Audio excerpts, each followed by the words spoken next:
L'omicidio di Varago di Macerata, in aula il video della morte di Aymen Benameur. Per la difesa anche la vittima aveva in mano un coltello. Il padre del 17enne all'omicida: perché hai ucciso mio figlio?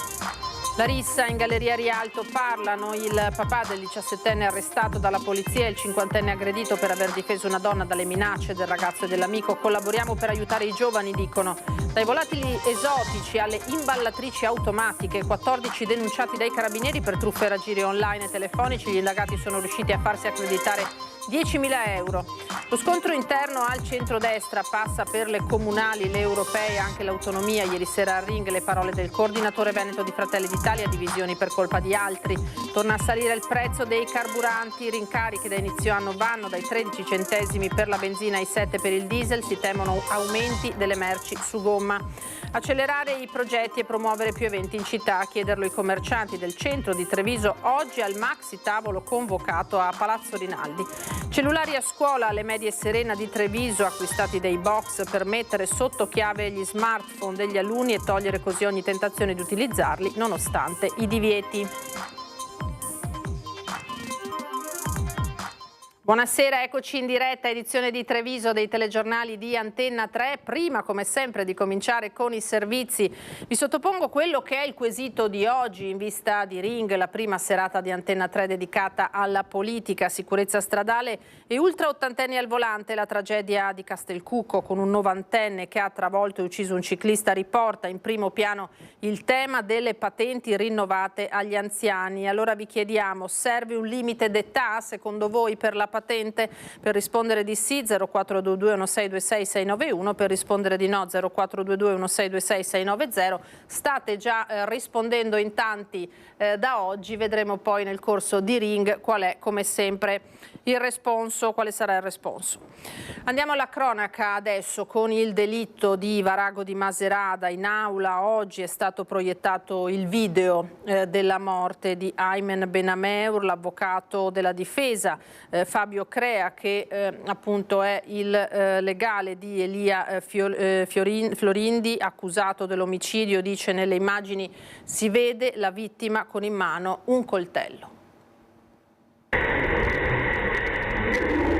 Immagini che riprendono pochi istanti prima dell'omicidio di Aymen Benameur, colpito a morte da Elia Florindi. I due ragazzi si affrontano, si strattonano. In questo breve video si vede la vittima tenere in mano un oggetto. Emerge chiaramente quello che in una prima fase non era stato evidenziato nella consulenza del pubblico ministero, e cioè il possesso del coltello da parte della vittima, che in 16 secondi, quanto erano quelli dalla comparsa delle due persone, della vittima e dell'imputato, fino al momento dell'accoltellamento, era tutta una fase che non era stata elaborata, diciamo così, rappresentata al consulente del pubblico ministero, e grazie alle nostre indagini difensive è emersa la visione del coltello in più momenti. In 16 secondi il brutale omicidio. Florindi estrae dalla giacca un coltello e colpisce più volte la vittima, che riesce a fare pochi passi e poi si accascia a terra. Secondo la difesa di Elia Florindi, Aymen aveva in mano a sua volta un coltello che teneva con la lama verso il basso. Il coltello sembrava tenuto sì con la lama, ma quasi fosse pronto ad essere voltato e utilizzato. Insomma, quella è una posizione che poi quelle saranno considerazioni che faremo alla fine, però non mi pare neanche in senso di minaccia quanto pronto a un'impugnatura decisa all'utilizzo eventualmente sicuro. Ecco. In quest'udienza sono stati sentiti i periti, è stato mostrato in aula il video, prima in formato originale, poi ingrandito, per cogliere quel particolare che per la difesa è ormai una verità. Aymen era armato. Diversa la posizione del legale della famiglia, secondo il quale quell'oggetto in mano ad Aymen potrebbe essere una sigaretta elettronica, ipotesi assolutamente respinta dall'avvocato Crea. Verificato l'episodio, non mi pare potesse lasciare intendere che quell'oggetto, che era assolutamente visibile e chiaro nella rappresentazione di una lama, potesse essere anche confuso con molta immaginazione per una sigaretta elettronica. Florindi agli arresti domiciliari viene giudicato con rito abbreviato, il che vuol dire con uno sconto di 1/3 della pena. La prossima udienza il 17 maggio, dove sarà Florindi a raccontare la sua verità. E c'è stato in tribunale anche un faccia a faccia questa mattina tra il papà di Aymen e Delia Fiorindi, il 18enne che ha ucciso il ragazzo. Gli ho chiesto, ha detto il padre, perché lo hai fatto. Il papà di Aymen arriva in tribunale con la moglie, occhi arrossati, un'altra udienza, ancora tanto dolore. Appena varcata la soglia del Palazzo di Giustizia, il papà si trova faccia a faccia con l'assassino del figlio. È arrivato da solo, è entrato da solo, l'ho visto, sono andato direttamente da lui a parlare, però ho parlato gentilmente con lui, senza fare casino, senza fare niente. Lei gli ha chiesto perché l'ha fatto? Perché l'hai fatto? E lui cosa ha risposto? Come si dice, lui ha detto che chiede scusa, non l'ha fatto apposta, non volevo neanche ammazzarlo. Tremava, ci dice il papà di Aymen, accanto la moglie che non trattiene le lacrime. Oggi i genitori della vittima hanno scelto di non entrare in aula. Impossibile, ci dice la mamma, vedere mio figlio accoltellato. È una cosa molto grande, più forte di me. Non posso vedere, solo pensare che mio figlio è morto, quella cosa mi uccide. Non posso mai vedere mio figlio morendo. Quelle immagini molto forti non posso vederle. Lei si siede fuori dall'aula, la testa fra le mani, il papà cammina su e giù, si avvicina alla porta, ma poi fa un passo indietro. Troppo dolore, lo vedono uscire, lui torna a casa, ci dicono, mio figlio non tornerà più da noi. L'avvocato della famiglia della vittima, Luciano Meneghetti, rimane convinto che oggi il video non abbia dimostrato nulla e aggiunge: l'opinione secondo cui l'investigatore, guardando il video, ha detto che la vittima aveva in mano un oggetto, che lui definisce un oggetto, non è stato confermato successivamente nell'esame dal consulente della procura, il quale ha detto che non ha potuto confermare che la vittima avesse in mano un oggetto e men che meno che avesse in mano un coltello. E torniamo adesso invece sulla rissa in vicolo Rialto a Treviso, collaborazione tra vittima e padre del 17enne arrestato, trasformare, dicono, l'aggressività in attività utili per i ragazzi. Ci siamo già incontrati, abbiamo già preparato determinate cose, ci incontreremo di nuovo fra un mese e andremo avanti per la nostra strada, come è giusto come abbiamo deciso di fare. A parlare è il padre del 17enne arrestato per la rissa in vicolo Rialto. L'incontro dopo l'uscita dalla questura. L'uomo ha voluto un faccia a faccia con Luca Gobbo, il professionista fiscale residente in Svizzera, brutalmente picchiato per difendere una donna dai suoi insulti. Lui ha espresso quanto gli dispiaceva tutto quanto e mi ha chiesto come stavo e poi ci siamo abbracciati. A lui gli sono venute le lacrime e a quel punto lì l'ho abbracciato io. La vittima e la famiglia del ragazzo hanno deciso di lavorare insieme per trasformare l'aggressività dei giovani in attività sportive, cercando di fare del ragazzo un esempio positivo per gli altri. Vediamo di eliminare questo trauma qui e di trasformarlo in una cosa giusta e serena che abbia modello anche per altri genitori e altri bambini che si trovano in condizioni del genere. I genitori del ragazzo hanno chiesto al giudice di tenerlo in comunità fino al processo e hanno anche richiesto un test tossicologico per comprendere meglio le sue azioni. Luca, dalla Bulgaria per lavoro, padre di 2 gemelli, cerca di farci capire perché un minore alle volte può arrivare a comportarsi in modo violento. Di solito è frutto di tantissime cose, di cose molto evidenti, tipo sostanze, tipo brutte compagnie, tipo esperienze e poi anche mancanza di cose elementari umane, tipo attenzione, affetto e non solo dai genitori. Se non c'è nessuno che prende per mano la nuova generazione e gli insegna come trasformare ad esempio frustrazione in creatività o aggressione in prestazioni sportiva, non arriviamo da nessuna parte. Lei ha definito un eroe il padre del ragazzo, per quale motivo? Per il semplice motivo che lui fa da esempio per gli altri genitori che non sanno come comportarsi. Lui consapevole, sì, vuole salvare il figlio, ma in una maniera efficiente. Non tutelarlo quando che non è giusto di tutelarlo e non abbandonarlo quando che non è giusto di abbandonarlo. Gli sta dietro, però dice tu devi scontare la tua pena. E ora il caso dell'accoltellamento di un operatore della Caritas a Treviso nel marzo del 2023, nuova udienza a carico del cittadino bengalese accusato di tentato omicidio. Era in una condizione psicologica disperata. A ripercorrere in aula la vita in Italia del 35enne bengalese, un volontario della Caritas di Treviso. Nel 2022, racconta, voleva tornare a casa, nel suo paese, ma l'ambasciata del Bangladesh non gli rilasciava i documenti validi per rientrare e intanto in Italia non poteva più rimanere. Una condizione psicologica difficile, viveva ai margini, dormiva fuori, mangiava qualche volta la sera nella mensa della Caritas. Il 22 marzo 2023 ha ferito alla gola un operatore senza un apparente motivo. Per questo è accusato di tentato omicidio. Il 35enne, dopo aver colpito l'uomo, era scappato. Una fuga durata poco. Era stato arrestato dalla polizia poco lontano. Da anni aspettava lo status di rifugiato, ma la domanda era stata respinta più volte. Oggi in aula anche i sanitari del SUEM 118 che quel giorno intervennero per soccorrere l'operatore. Una ferita, ha detto l'infermiera, lacero contusa non profonda. Per questa ragione aveva rifiutato il ricovero in ospedale. Il 17 aprile la prossima udienza.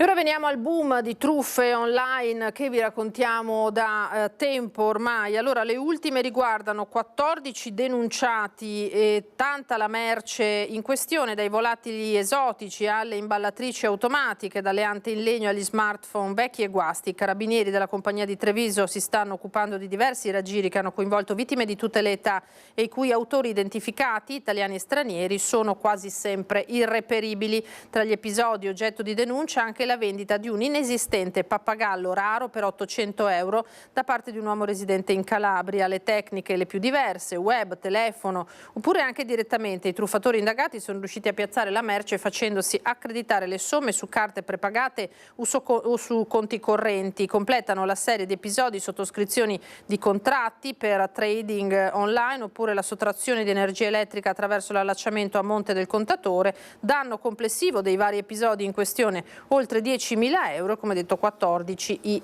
denunciati. Fin qui dunque la cronaca di questi giorni. Veniamo a ieri sera perché potrebbe esserci stato un gruppo di minorenni dietro l'incendio avvenuto a un fienile a Colle Umberto. Sono in corso le indagini dei carabinieri.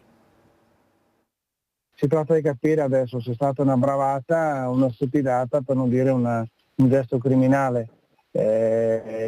I carabinieri stanno facendo le loro indagini e ci auguriamo che arrivino presto al dunque. I carabinieri della compagnia di Vittorio Veneto sospettano che sia di origine dolosa. L'incendio, divampato in un casolare a 2 piani ormai disabitato, adibito a fienile e ricovero attrezzi in via Conge a Colle Umberto, di proprietà di un 60enne del posto. Il fuoco ha raggiunto il tetto in legno e i danni sono stati ingenti, malgrado il tempestivo intervento dei vigili del fuoco. Un gesto volontario oppure un'imprudenza le cause del rogo? Un gruppetto di giovani è stato notato nei pressi dello stabile poco prima dell'incendio. Il sindaco, che si è recato personalmente sul posto e ai proprietari di immobili vuoti suggerisce di installare delle fototrappole, invita gli eventuali responsabili a farsi avanti. Ci sono testimonianze di persone che abitano lì vicino e i carabinieri già qualcosa sanno, quindi l'invito è che si facciano avanti, che è meglio per tutti. La politica adesso, lo scontro interno al centrodestra passa per comunali, europei e anche per l'autonomia. Ieri sera a Ring le parole dure del coordinatore veneto di Fratelli d'Italia che sulle scelte dei candidati a sindaco è lapidario, divisioni dice per colpa di altri.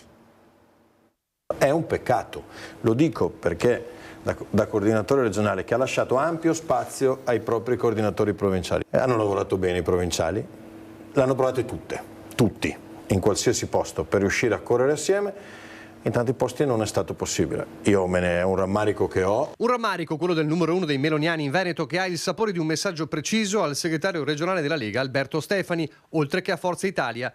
Hai voglia, a dire centrodestra compatto, anche nelle presentazioni dei sempre meno candidati unitari alle comunali, i sorrisi sembrano più di circostanza. Non per colpa nostra, attacca De Carlo, commentando le parole di ieri del segretario regionale del Carroccio. Sopra i 15.000 su 23 comuni la Lega è riuscita a portare a casa 13 candidati sindaco, quindi una trattativa molto importante tenendo conto anche delle proporzioni tra i partiti politici della coalizione. Io sarei stato contento se quei 13 sindaci fossero stati sindaci anche della Lega, ma che esprimevano l'intera coalizione. In realtà invece mi pare che alla fine andremo assieme, tutti assieme, solo in 6 comuni. Non siamo stati noi che hanno strappato ovunque. Sotto la cenere covano le braccia di un partito che vuole più spazio e alla fine si torna sempre a un tema solo apparentemente lontano, Palazzo Balbi 2025. Noi siamo stati il collante della coalizione anche quando eravamo percentuali molto più basse. Oggi c'è una Forza Italia che sgomita per reclamare più spazio, doverosamente e giustamente peraltro. C'è una Lega che forse non si rassegna a un po' di cambio dei tempi, sicuramente i voti delle politiche hanno influito su questo atteggiamento e qualcuno dice che abbia influito anche il fatto che Fratelli d'Italia possa dire, reclamare o pensare di poter avere una classe dirigente per affrontare anche le prossime sfide regionali. Se si pensa che un'alleanza funzioni sempre che qualcuno ti porta i voti con le orecchie mentre gli altri svuotano il secchio, io credo che non sia così. Tutto è chiaro, passerà per le europee e per l'autonomia. Il 29 aprile è il voto del DDL Calderoli alla Camera, data cruciale per la Lega perché consentirebbe il via libera definitivo prima delle urne con, spera il Carroccio, un effetto onda sugli elettori. Ma un emendamento del governatore calabrese di Forza Italia, Roberto Occhiuto, potrebbe far saltare il banco e rimandare tutto al Senato, quindi se ne riparlerebbe dopo le elezioni. Frenata strategica? Per gli azzurri no, solo la necessità di vigilare su eventuali storture di natura finanziaria. Ma dalla regione il capogruppo della Lega Alberto Villanova tuona. Ho il dubbio che dentro Forza Italia la componente che si oppone alla grande riforma sia già in netta maggioranza. È importante che la Lega non freni e noi andiamo avanti per la nostra strada. Penso che ci siano ancora gli spazi alla Camera per discutere, per fare proposte e dopodiché la Camera dovrà esprimersi. Per Fratelli d'Italia invece sono timori che nascondono altro. Oggi se ci sono passaggi parlamentari chiari lo si deve al governo Meloni. Non rendersene conto, avere paura di Meloni sotto il profilo dell'autonomia è la stessa paura che si può avere sotto il profilo di chi farà il governatore. E al mondo della politica si rivolgono gli agricoltori che proseguono la protesta al valico del Brennero, in 400 dalla Marca per dire basta al falso cibo made in Italy.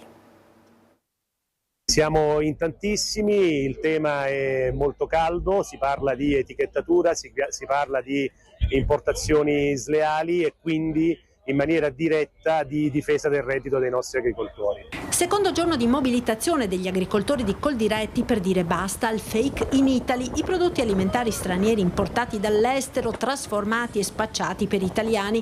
Al valico del Brennero oltre 400 gli agricoltori trevigiani che contestualmente ai controlli delle forze dell'ordine hanno verificato il carico di molti tir pieni di cibo o materie prime destinate a ditte di trasformazione o al mercato italiano. Abbiamo trovato di tutto, stamattina addirittura abbiamo aperto un camion dove all'interno c'era del pane prodotto nella Repubblica Ceca già imbustato con la scritta pane di Altamura. È arrivato il momento di dire basta a tutte queste storture del mercato europeo.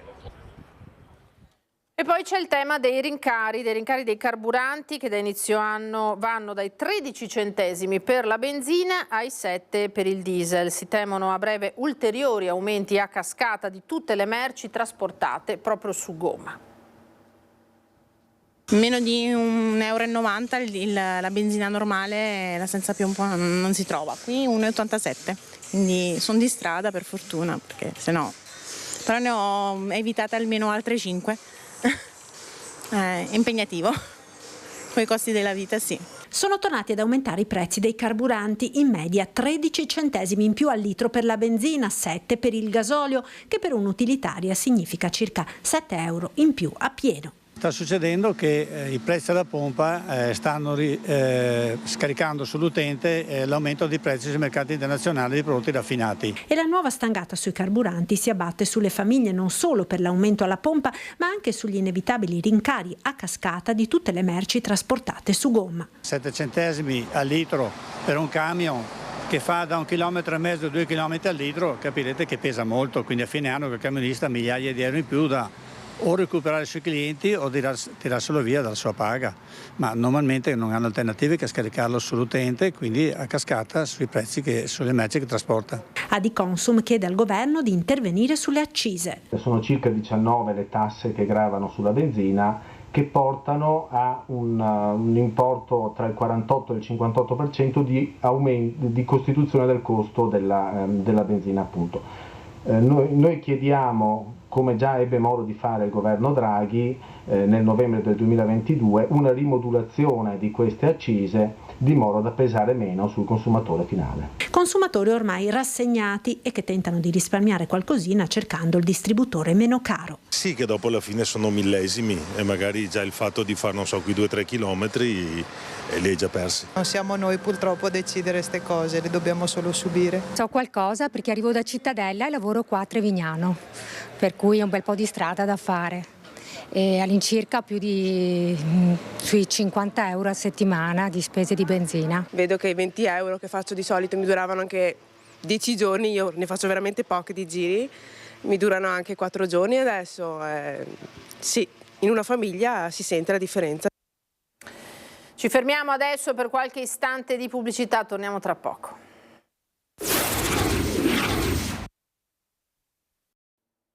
Ritorniamo in diretta da studio con l'edizione di Treviso dei nostri telegiornali. Vi ricordo nuovamente quello che è il quesito di questa sera. Stiamo parlando di anziani al volante. Vi chiediamo se serve secondo voi un limite d'età per la patente. Come sempre, per rispondere di sì o di no potete utilizzare i numeri che vedete in sovraimpressione. Su questo tema è intervenuto oggi anche il presidente della provincia di Treviso, Stefano Marcon, raccontando anche quali che sono le attività dell'ente in questo senso.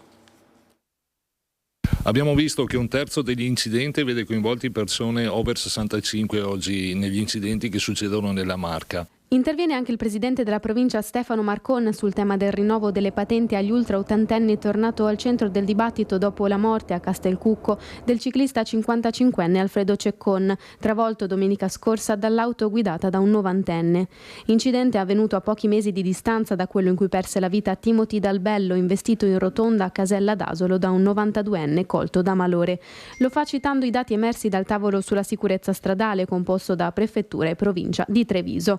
Il codice della strada è chiaro, non c'è limite d'età per mettersi al volante, ma secondo ACI una soluzione per prevenire gli incidenti provocati da chi ha più di 80 anni potrebbe essere effettuare i test per il rinnovo della patente una volta all'anno anziché ogni 2. Il presidente della provincia invece si appella alle famiglie. Un appello io lo faccio ai familiari di questi anziani, i quali magari riescono a cogliere alcune difficoltà che magari non vengono colte nelle varie commissioni mediche, con la consapevolezza che la privazione del titolo di guida possa essere una limitazione poco digerita, chiamiamola così, da coloro che guidano la macchina da una vita, ma con l'altrettanta consapevolezza che può essere un elemento che salva la vita del proprio caro e quella degli altri. Tema quello della sicurezza stradale a cui la provincia sta già lavorando. Sono stati attivati infatti dei corsi nelle scuole guida per gli over 65. In accordo con UNASCA, che è l'associazione delle scuole guida,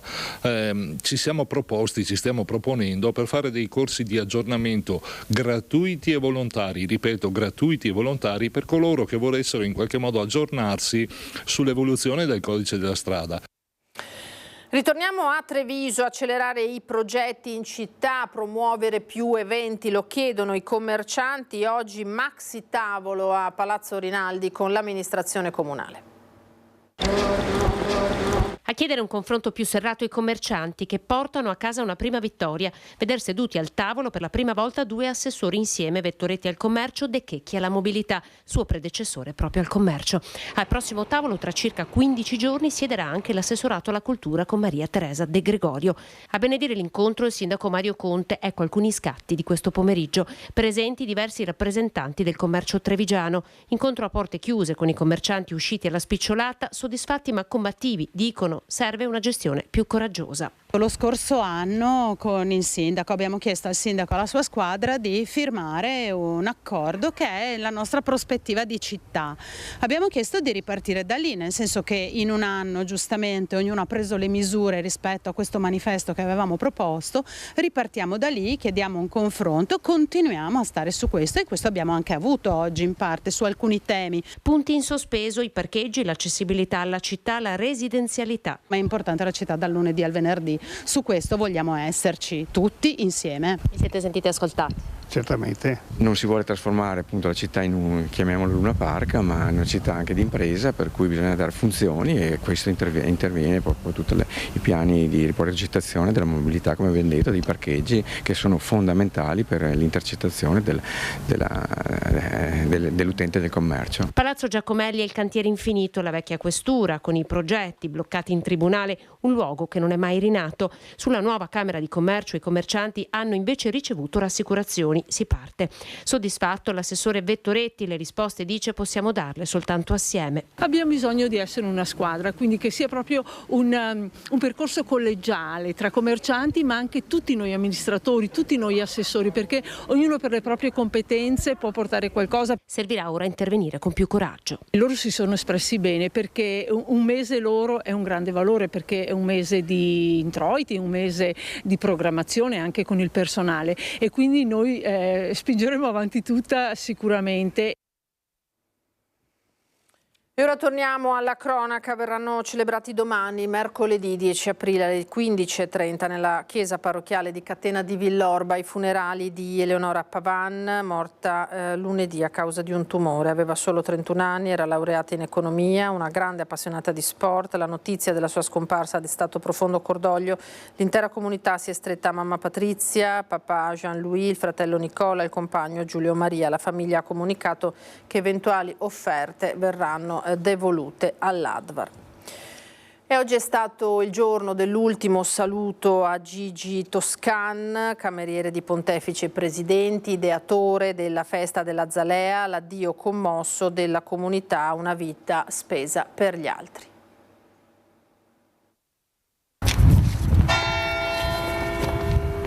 Ci ritroviamo dopo 4 mesi ad accompagnare in questa chiesa la famiglia Toscan per un altro lutto e dopo il saluto a Luciana, oggi il saluto anche a Gigi. E sembra che con 60 anni di vita assieme, di matrimonio, di simbiosi, non abbiano voluto rimanere lontani troppo tempo e si siano chiamati a stare ancora assieme per l'eternità. La Treviso di ieri e di oggi, imprenditori e ristoratori, amministratori e commercianti a Santa Bona per l'addio a Luigi Gigi Toscan, cameriere di Pontefici e Presidenti, figura storica delle cucine del CFP di Lancenigo, poi ideatore della festa dell'Azalea in via Mandruzzato, spentosi a 86 anni 4 mesi dopo la compagna di una vita. La bara di legno chiaro, accanto la foto in livrea insieme al Papa Santo Giovanni Paolo II. Un uomo generoso, un uomo altruista, una persona ben voluta da tutti che non sapeva dire di no. Il servizio fatto col sorriso. Gigi era un cameriere, uno abituato a servire, a pensare al bene dell'altro, a far sentire l'altro a proprio agio, anche con una certa simpatia, mi hanno detto. In un mondo egoista dove si calpestano gli altri, questo è per noi un spiraglio di resurrezione. Il commosso saluto dell'unico figlio Fabio nel suo locale, il Ciaro de Luna di Arcade. Finché la salute glielo ha permesso, Gigi ha continuato a rimanere tra la gente. Papà, voglio dirti grazie per avermi insegnato i valori della vita. Oh capitano, il mio capitano, mi mancherai tanto. Ad ognuno di voi dedico questi versi di Walt Whitman, che è uno scrittore americano della metà degli 800, che dice: non ti auguro un dono qualsiasi, ti auguro tempo per divertirti e ridere. Se lo impiegherai bene potrai ricavarne qualcosa. Ti auguro tempo per il tuo fare e il tuo pensare, non solo per te stesso ma anche per donarlo agli altri. Ti auguro tempo per ritrovare te stesso, per vivere ogni tuo giorno, ogni tua ora come un dono. Ti auguro tempo anche per perdonare, Ti auguro di aver tempo per la vita. Grazie a tutti.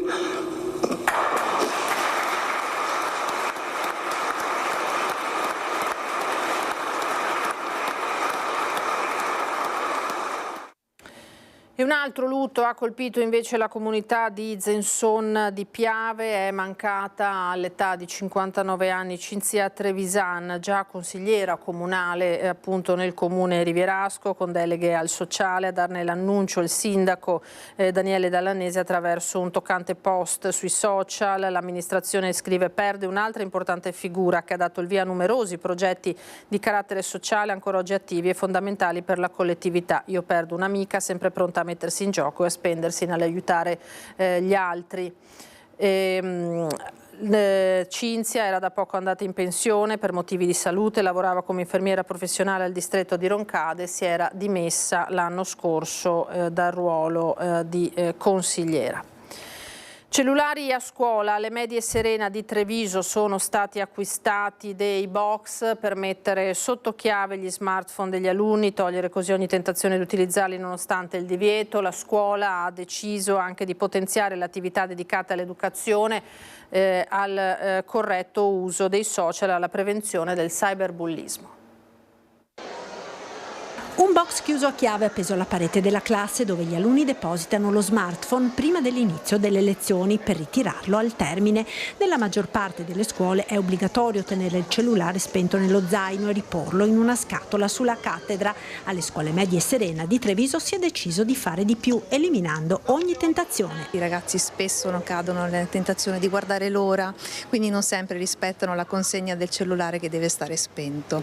Questo significa togliere loro una distrazione, quindi tenerli più concentrati sulla lezione e anche vincolarli in modo maggiore a quello che è il regolamento. Ma la scuola ha deciso anche di potenziare le attività dedicate all'educazione dei ragazzi all'uso corretto del cellulare e dei social. C'erano già dei referenti di bullismo e cyberbullismo che si erano formati e abbiamo implementato le azioni che facevano. Abbiamo partecipato ai bandi della Regione, sono 2 anni che abbiamo i finanziamenti della Regione per portare avanti iniziative come il progetto Io Click Positivo, che è un percorso per gli alunni delle quinte della primaria e per le prime della secondaria, dove si insegna loro proprio cosa è giusto fare sul web e cosa non è giusto. Percorsi dedicati anche ai genitori sui rischi dei minori sul web e le responsabilità degli adulti ai quali sono intestate le SIM dei figli.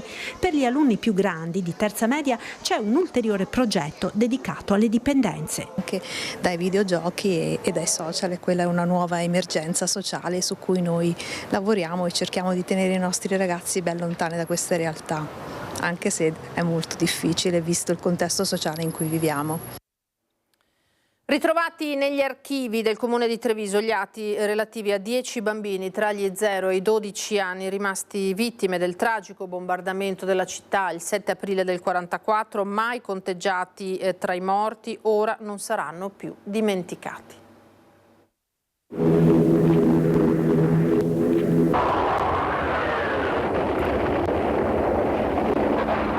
Pietro, Adele, Carla, Giuseppina, Pompilio, Giuseppe, Annita, Amedeo, Renzo, Ivana. Sono i nomi dei 10 bambini rimaste vittime insieme agli altri 128 già identificati del bombardamento del 7 aprile 1944. Piccoli deceduti a causa delle ferite riportate in seguito all'attacco su Treviso e rimasti nell'oblio fino a pochi giorni fa. L'anno scorso abbiamo pensato, abbiamo detto ma magari se proviamo a vedere se ci sono altri bambini, perché so che c'è qualcosa in più. Il prossimo anno, credo, aggiungeremo un altro pezzetto di lapide per ricordare anche questi 10 che nessuno li conosceva. Le porte della piccola chiesa della Madonnetta, che una volta aperte, svelano i nomi e alcuni dei volti dei 128 bambini tra gli 0 e i 12 anni deceduti nel bombardamento. Alcuni ritratti insieme alle loro mamme morte con loro sotto l'attacco nemico quel venerdì santo 1944.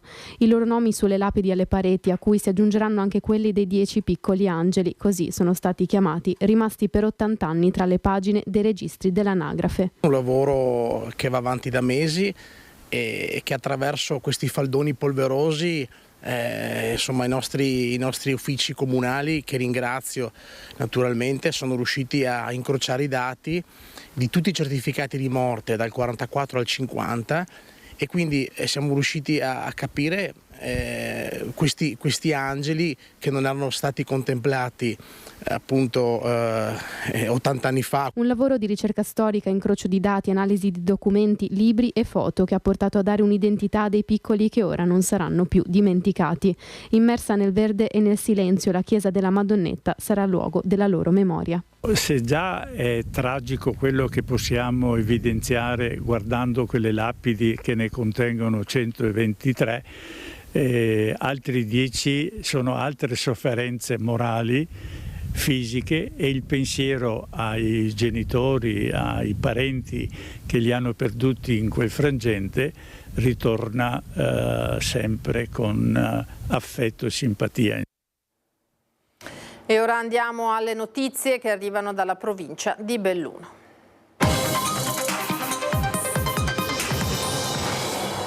Incominciamo parlando di violenza di genere, perché nel 2023 i centri antiviolenza della provincia di Belluno hanno svolto oltre 1250 interventi per supportare le donne vittime di violenza prevalentemente tra le mura domestiche.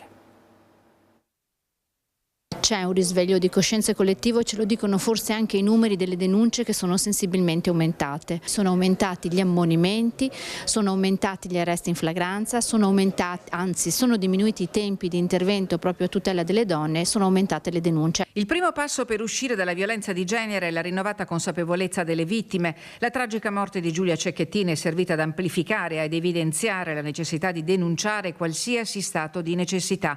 D'altro canto la scia inarrestabile di dolore e morte non può lasciare indifferenti. Le storie si rincorrono, si somigliano l'una con l'altra, colpiscono per la straziante drammaticità e a volte lasciano addosso la sensazione che si sarebbero potute evitare. Rimane un fenomeno strutturale, dobbiamo destrutturarlo, lo possiamo fare attraverso solo la prevenzione, attraverso un nuovo patto di corresponsabilità famiglia, scuola, società civile e politica. Martina Semenzato è la presidente della commissione bicamerale sui femminicidi, che sta lavorando da un lato sulla promozione della prevenzione anche culturale e dall'altro sugli interventi a favore delle case rifugio e dei centri antiviolenza. I fondi nelle leggi di bilancio sono una voce importante. I 40 milioni stanziati dall'ex governo Draghi dovranno essere impiegati entro la fine del 2024. Bisogna assolutamente fare una governance del monitoraggio di questi fondi affinché arrivino in tempi brevi, proprio col patto tra Stato e Regione. Fondamentali la divulgazione. Domani sera a Fusine di Val di Zoldo di violenza di genere parleranno la vice procuratrice della Repubblica di Belluno Roberta Gallego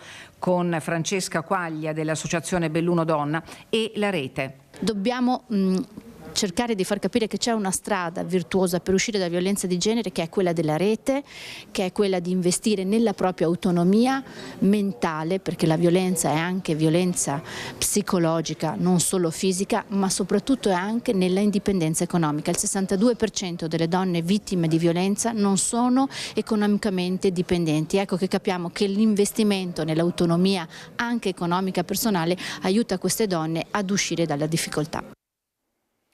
Il primo scontro ufficiale in Consiglio provinciale è andato in scena questo pomeriggio a nemmeno un mese dall'insediamento dei neoeletti.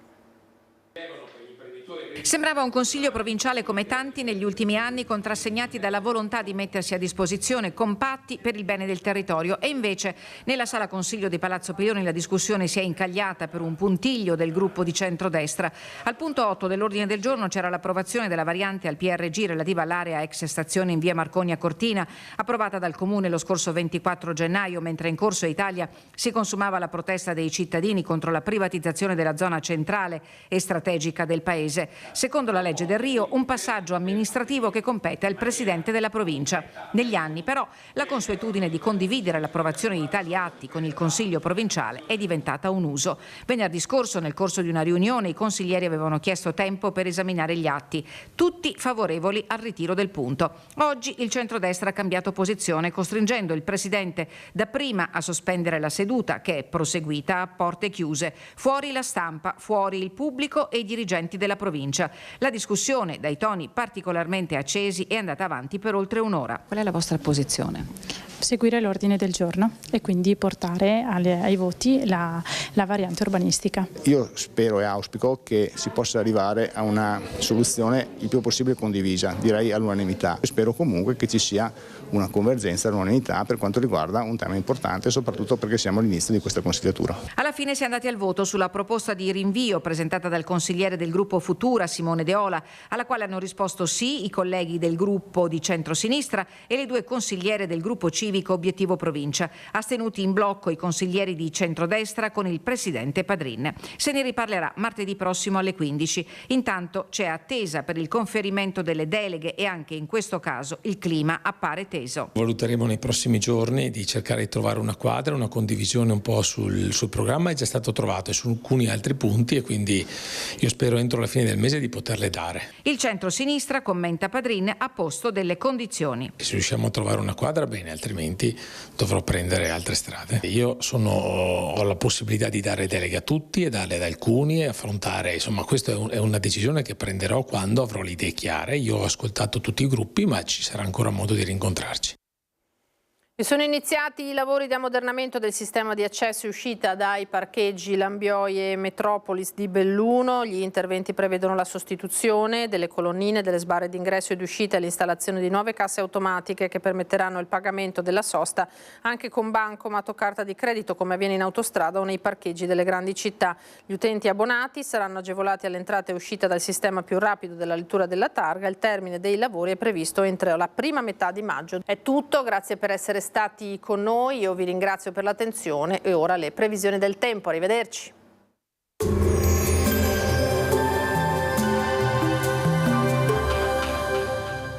Entra nel mondo Lolato. Da oltre 40 anni un team di professionisti per migliorare la qualità della tua vita. Centro del piede con servizi di podologia, laboratorio per la produzione di plantari e calzature su misura. Bentrovati al meteo. Veloce cambio di scenario, tornano piogge e aria fresca, ma per poco. Vediamo intanto il dettaglio di mercoledì 10 aprile. Sul Veneto tempo spiccatamente instabile, con cielo in prevalenza nuvoloso. Avremo precipitazioni anche a carattere di rovescio, ma in diradamento dal pomeriggio sera. Le temperature saranno in calo, minime tra 10 e 14 gradi, massime tra 15 e 18 gradi all'incirca. Ci spostiamo ora sul Friuli Venezia Giulia. Anche in questo caso molte nubi, come ci mostra la grafica, con deboli piogge sparse via via in esaurimento con il passare delle ore. Temperature minime sugli 11-15 gradi, massime comprese tra 18 e 19 gradi all'incirca. Infine diamo uno sguardo alla situazione del Trentino Alto Adige, dove di fatto avremo poche novità, anche qui rovesci ovunque, e migliorerà poi nel corso della notte. Temperature minime sui 9 gradi, massime intorno ai 14-15 gradi all'incirca. Dal meteo di Antenna 3 per ora è tutto, grazie per l'attenzione. Arrivederci.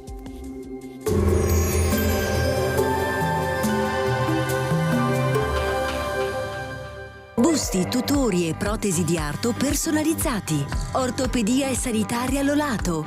A Treviso e Montebelluna. Lolato, soluzioni per star bene.